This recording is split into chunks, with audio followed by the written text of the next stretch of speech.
Ce programme est financé par les amis et partenaires du ministère de Joyce Meyer. Si vous pensez que vous allez arriver à un temps où vous ne ressentez jamais la peur, vous avez malheureusement tort. Vous allez ressentir la peur dans votre vie jusqu'à ce que vous ne soyez plus dans un corps humain parce que la peur est l'arme numéro 1 que le diable utilise contre le peuple de Dieu pour les arrêter d'avoir leur destinée ordonnée par Dieu.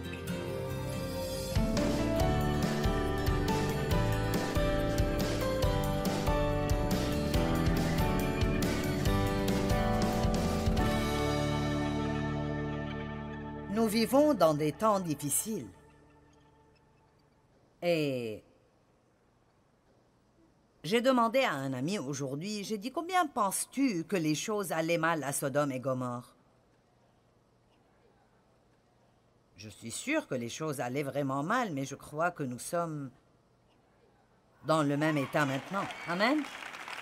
Et la Bible dit que quand Jésus reviendra, ce sera comme dans les jours de Sodome et de Gomorrhe.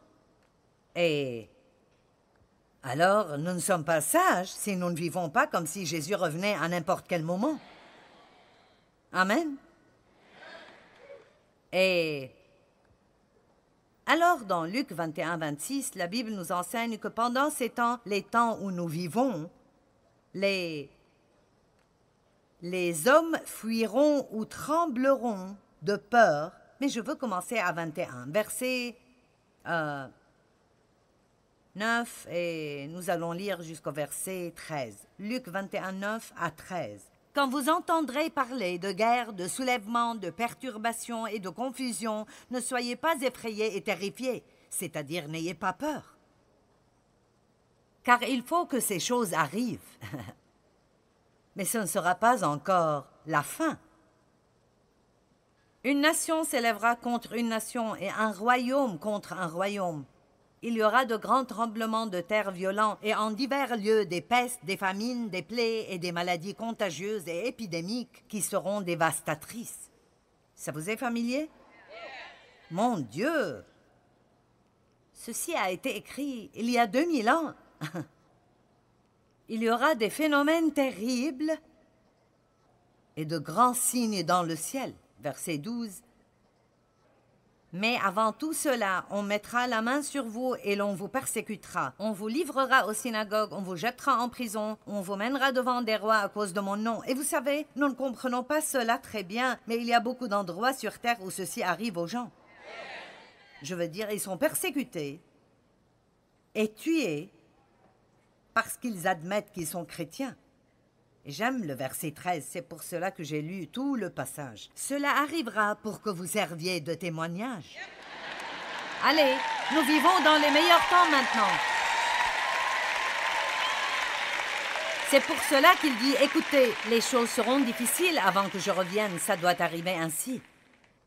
Et je pense que ça doit arriver ainsi parce que beaucoup de personnes ne sont pas assez intelligentes pour servir Dieu dans les bons moments.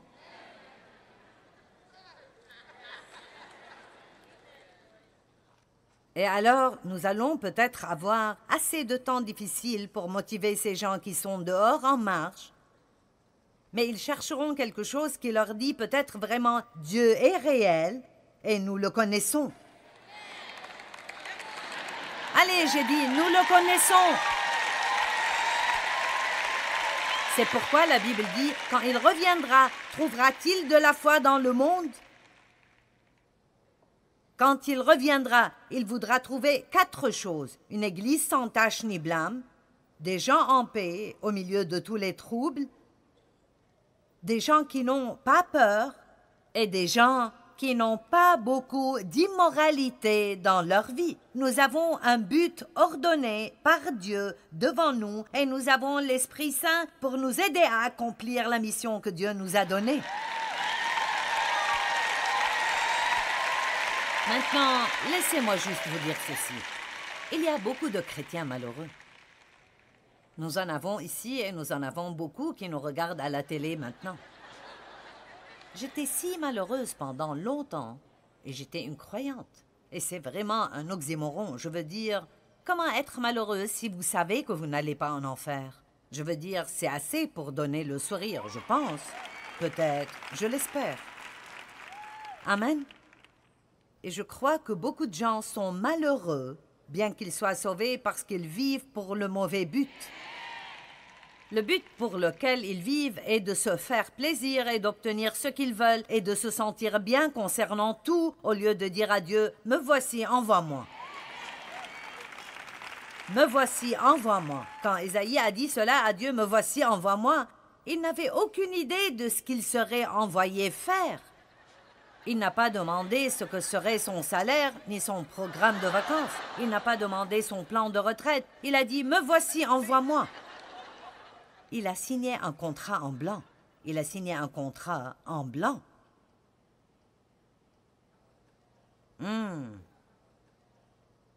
Arrêtez de gérer votre propre vie et d'essayer d'utiliser Dieu pour obtenir tout ce que vous voulez. Pourquoi pas « Me voici, envoie-moi » ce soir? Pourquoi ne pas dire « Me voici, envoie-moi » ?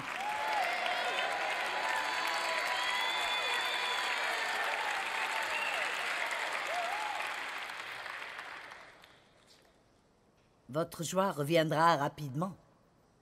Maintenant, 1 Thessaloniciens 4, 16 à 18. Ceci est juste pour vous encourager.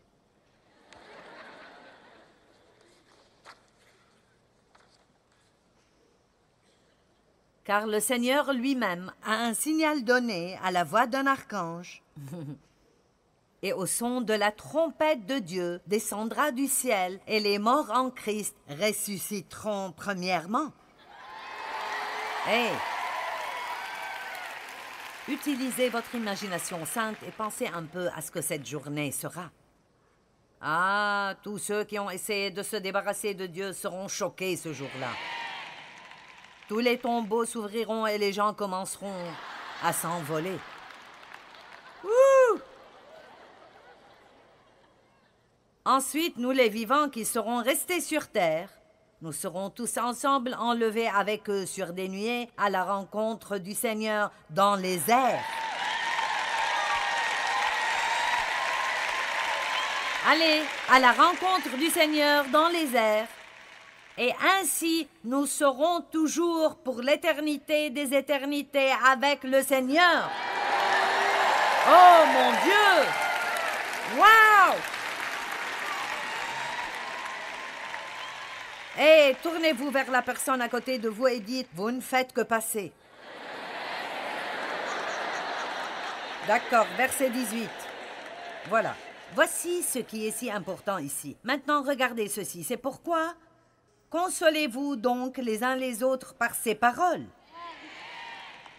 Vous avez remarqué combien vous étiez excités quand j'ai lu ça?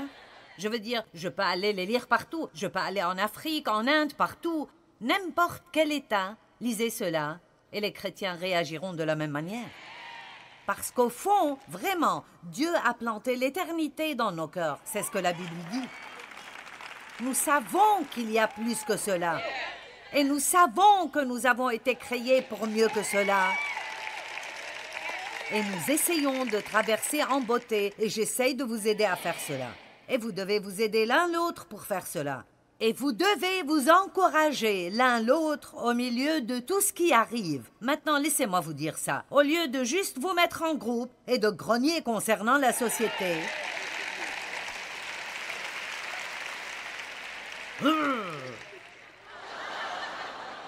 Je veux dire, les nouvelles sont si mauvaises. Vous devez être un croyant fort juste pour lire les gros titres. Au lieu de faire cela, quand vous entendez les gens dire ce genre de truc, dites « Mais le Seigneur revient !» Mais Jésus revient. Amen. Et indépendamment de ce que nous voyons, Dieu est vivant sur la planète Terre et il a le contrôle.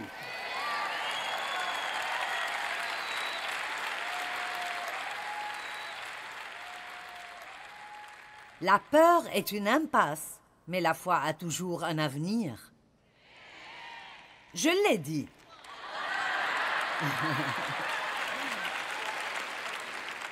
Ceci sera sur l'Internet sous Joyce Meyer a dit. C'est drôle quand je cherche des citations et je trouve les miennes. Écoutez, la fin des temps est un nouveau commencement pour nous. Rien qui devrait nous irriter. J'ai souvent pensé à pourquoi la Bible ne dit pas plus concernant ce à quoi ça ressemblera là-bas. Et vous savez ce que j'ai eu comme conclusion? Pourquoi la Bible ne dit pas plus concernant ceci? Elle en dit un peu, mais nous aimerions avoir plus de détails, n'est-ce pas? Comme, est-ce que j'aurai un travail ou est-ce que je vivrai? Oh Seigneur, est-ce que je serai responsable de quelque chose là-bas? Le Seigneur ne nous en dit pas plus parce que je pense que ce sera si merveilleux. Maintenant, écoutez, il n'y a absolument pas de mots que nous pouvons comprendre qui décriraient cela. C'est ce que je pense. Maintenant, nous allons parler un peu de certaines des choses qui nous font peur. Allons-y. Marc chapitre 4, verset 35 dit « Ce même jour, quand le soir vint, Jésus leur dit « Passons à l'autre bord du lac. » Maintenant, quand Jésus dit « Nous allons quelque part », alors nous allons quelque part. D'accord? Et si vous regardez le chapitre 5, verset 1, il dit « Et ils sont arrivés à l'autre bord. » N'est-ce pas bon? Le verset 35 dit « Passons à l'autre bord. » Chapitre 5, verset 1, « Et ils sont arrivés à l'autre bord. » Maintenant, ce serait bien si c'était tout ce qu'il y avait. Mais il y a les versets 36, 37, 38, 39... et peut-être 40, je ne sais pas, un tas. Donc voici le passage. Ce même jour, quand le soir vint, Jésus leur dit « Passons à l'autre bord du lac. » Maintenant, combien d'entre vous, Dieu vous a dit d'une façon ou d'une autre « Allons à l'autre bord » ? Vous savez de quoi je parle? C'est comme « D'accord, occupons-nous de ce problème. Allons conquérir ceci. Faisons cela. Peut-être que pour vous, c'est « Nettoyons la maison. » Faisons la vaisselle, faisons la lessive, payons les factures. Les montagnes sont différentes pour différentes personnes.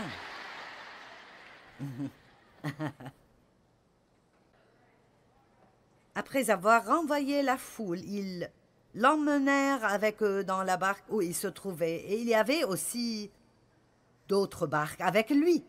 Donc il y avait plus qu'une seule barque. Il s'éleva un grand tourbillon de proportions ouraganesques et les flots se jetaient dans la barque au point qu'elle se remplissait déjà. Donc, la première chose qui arrivera quand nous nous dirigeons vers l'autre bord de quoi que ce soit est que nous allons avoir une tempête. À quoi se rapporte la tempête? Eh bien, c'est l'ennemi qui essaye de nous effrayer. Allez, nous parlons de la peur. C'est l'ennemi qui essaye de nous ramener à la rive, de nous faire trouver un endroit sauf pour parquer le bateau.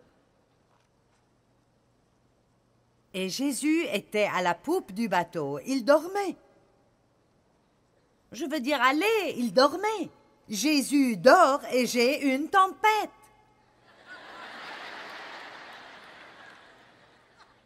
Wow! Dieu, où es-tu? Je ne peux pas t'entendre. Je ne sais pas quoi faire. Tu ne m'aides pas, Est-ce que tu dors? Mais la Bible dit qu'il ne dort jamais. Jésus dormait parce qu'il avait un corps humain. Nous avons tous besoin de dormir. Mais dans son état ressuscité, il n'a pas besoin de sommeil. Waouh, au ciel, nous n'aurons pas besoin de sommeil. Cool! Et au ciel, la nourriture n'aura pas de calories.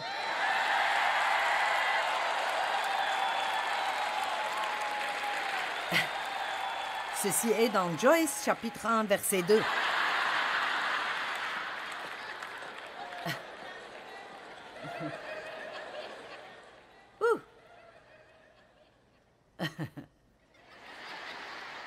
Ceci vous a vraiment enthousiasmé. Verset 39. Ils le réveillèrent. Oh, attendez, verset 38. Et lui, il était à la poupe du bateau. Il dormait sur le coussin de cuir. Beaucoup de détails. Et ils le réveillèrent et lui dirent, « Maître, ne t'inquiètes-tu pas de ce que nous périssons dans la tempête? Ne te soucies-tu pas, Seigneur, ne m'aimes-tu pas? Ne te soucies-tu pas de moi? Si tu m'aimes, pourquoi dors-tu? » S'étant réveillé, il menaça le vent et dit à la mer, « Silence, tais-toi. » Et le vent cessa, se calma comme fatigué par son activité, et il y eut immédiatement un grand calme et une paix parfaite. Et je suis sûre qu'ils ont dit, « Oh, Dieu merci. » Mais la première chose qu'ils ont eue là est une correction. « Pourquoi avez-vous ainsi peur? » Oui, oh! Comment n'avez-vous point de foi? Vous voyez, il aurait préféré qu'il dorme pendant la tempête aussi. Il aurait préféré qu'il dise quelque chose comme « Eh bien, Jésus, tu agis comme si tu étais endormi, mais nous savons que tu sais tout ce qui arrive. Tu as le contrôle de tout cela. Tout ira sûrement très bien. » Écoutez, quand vous êtes au milieu de quoi que ce soit, apprenez à dire cela. Ça ne durera pas longtemps.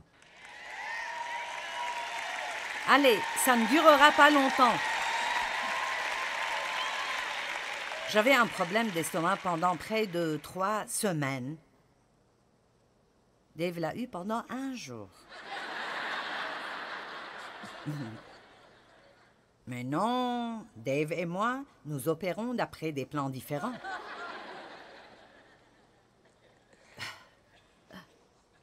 De toute façon, 3 semaines. Et je ne me sentais pas vraiment bien. Je ne me sentais pas mal physiquement, mais mon estomac allait mal, j'avais un mauvais goût dans la bouche, rien n'était bon, c'était juste mauvais. Et je disais toujours, ceci ne durera pas. Les gens me disaient, comment vas-tu? Je disais, j'ai toujours un problème, mais il ne durera pas.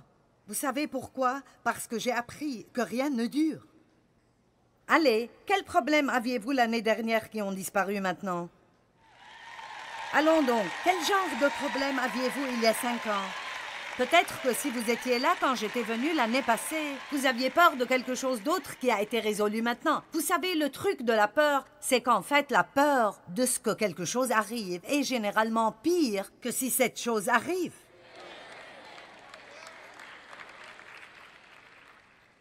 Parce que quand quelque chose arrive, il y a une grâce qui vient de Dieu pour s'en occuper. Mais quand vous êtes ici et vous avez peur de ce que ça arrive, il n'y a pas de grâce ici. Alors vous avez le tourment. Ça va? Vous apprenez quelque chose? Très bien. Je dis toujours, nouveau niveau, nouveau démon. Paul a dit, une grande porte d'opportunité s'est ouverte devant moi et avec beaucoup d'adversaires. C'est dans 1 Corinthiens 16:9. Ésaïe 41:10, ne crains rien, n'aie aucune peur. Pourquoi? Je suis avec toi. Allez, dites, Dieu est avec moi. Ne promène pas des regards inquiets. Vous pouvez vous fourrer dans de gros problèmes si vous regardez vos circonstances un peu trop. Si vous en parlez un peu trop. Si vous regardez l'ennemi, si vous regardez la mer Rouge. Vous savez, il y a des années, quand j'ai laissé mon travail pour me préparer pour ce ministère qui était juste une image dans ma tête à ce moment, je veux dire, j'ai fait des choses radicales. Vraiment, comme si ce n'était pas Dieu, ce serait vraiment stupide. Et donc, chaque mois, nous n'avions pas assez d'argent et nous avions besoin d'un miracle de Dieu. Je me souviens toujours de quand il nous manquait $40 à chaque mois pour payer nos factures. Et à chaque mois, Dieu nous a donné un miracle. Mais à chaque mois, je passais par ma crise de panique. Qu'est-ce qui va arriver? Blablabla. Bla, bla. Et oh, Dave, je voulais qu'il commence à s'inquiéter avec moi et il ne le faisait pas. Combien d'entre vous savent que quand vous vous inquiétez et vous êtes énervé, vous ne pouvez pas supporter que quelqu'un soit en PRI et passe du bon temps? C'est comme... Je dois tout faire ici. Et je disais à Dave, pourquoi ne fais-tu pas quelque chose? pourquoi ne fais-tu pas? Et il dit, qu'est-ce que tu veux que je fasse? Et je me souviens, je sortais le chéquier et je sortais toutes les factures. Et je m'assurais des chiffres encore et encore pour m'assurer que je n'ai pas fait d'erreur ou si je pouvais trouver de l'argent. Et je m'énervais juste tellement. Pourquoi? Parce que je regardais tout autour de moi. Est-ce que vous savez de quoi je parle? Dave disait, nous dimons, nous donnons. Tu as laissé ton travail parce que tu crois que c'est ce que Dieu t'a dit de faire. Il pourvoit à nos besoins chaque mois. Maintenant, viens regarder la télé avec moi et les enfants. Oh non! Non, non, non, non, non, non. Quelqu'un doit être responsable. Allez, vous comprenez, n'est-ce pas? Quelqu'un doit être responsable. Eh bien, je ne pouvais pas résoudre cela. Eh bien, vous sentez que je décris votre maison, n'est-ce pas? Ne promène pas des regards inquiets, car je suis ton Dieu. Je te fortifie face à tes difficultés. Je viens à ton secours. Je te soutiens de ma droite de justice et de droiture triomphante. Ouh! Et je vais sauter jusqu'au verset 15. J'aime cela. Voici, je fais de toi un traîneau aigu, tout neuf garni de pointes. Tu écraseras, tu broieras les montagnes et tu rendras les collines semblables à de la balle. En d'autres termes, Dieu dit, même au milieu de cette tempête, j'ai un plan pour toi et tu te retrouveras de l'autre côté. Et aussi, si tu restes dans la foi, je vais te transformer en un nouvel instrument aiguisé et puissant.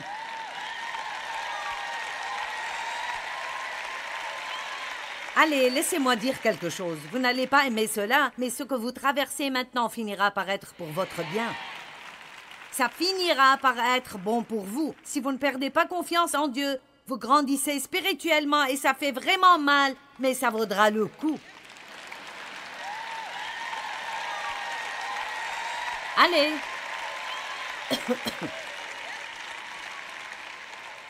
Laissez-moi juste faire une observation.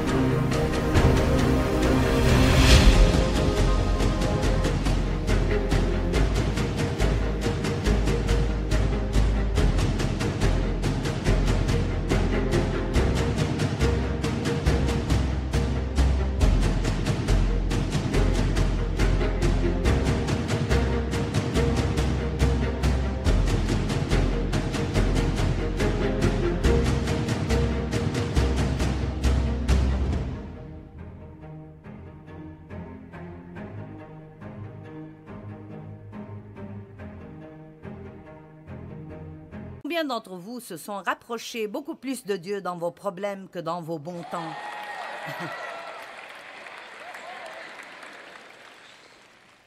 Bien, j'ai prouvé mon point.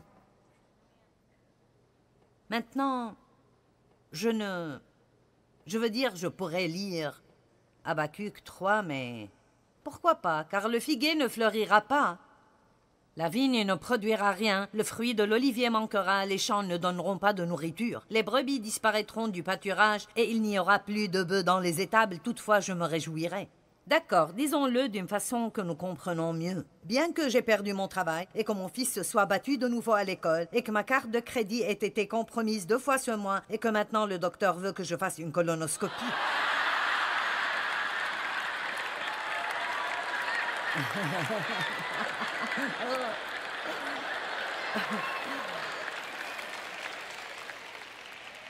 Mais Seigneur, tous ces trucs que je dois boire avant de faire ce test. Beurre. Et toutefois, je me réjouirai. Toutefois, je me réjouirai en l'Éternel.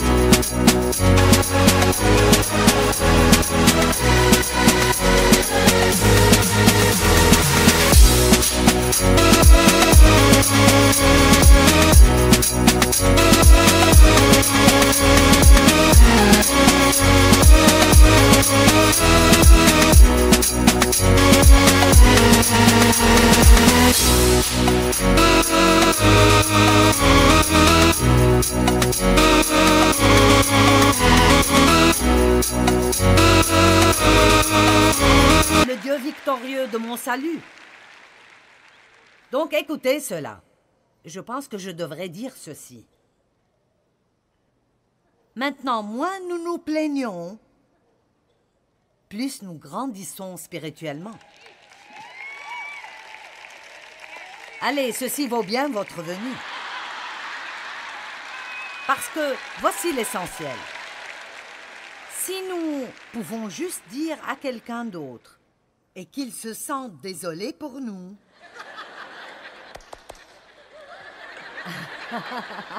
alors nous nous sentons si... Oui, je suis pitoyable. Mais ce que nous faisons est que nous arrêtons un peu de ce que Dieu essaye d'utiliser pour nous changer à l'intérieur. Et alors, mon Dieu, si je passe par quelque chose et je garde la bouche fermée,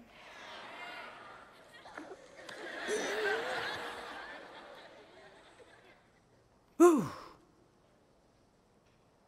Quand j'ai un virus et je dis à Dave combien je me sens mal, il dit alors, oui, j'avais ça la semaine dernière pendant 3 jours. Pourquoi ne m'as-tu pas dit? Il dit, eh bien, tu ne peux pas m'aider. Maintenant, je ne pense pas nécessairement que ce soit la meilleure façon d'opérer, mais c'est pour donner un exemple. Allez, c'est pour donner un exemple. Je vais redire ça parce que je n'avais pas ça dans mes notes. Je pense que c'est une chose de Dieu. Moins nous nous plaignons, plus nous grandissons.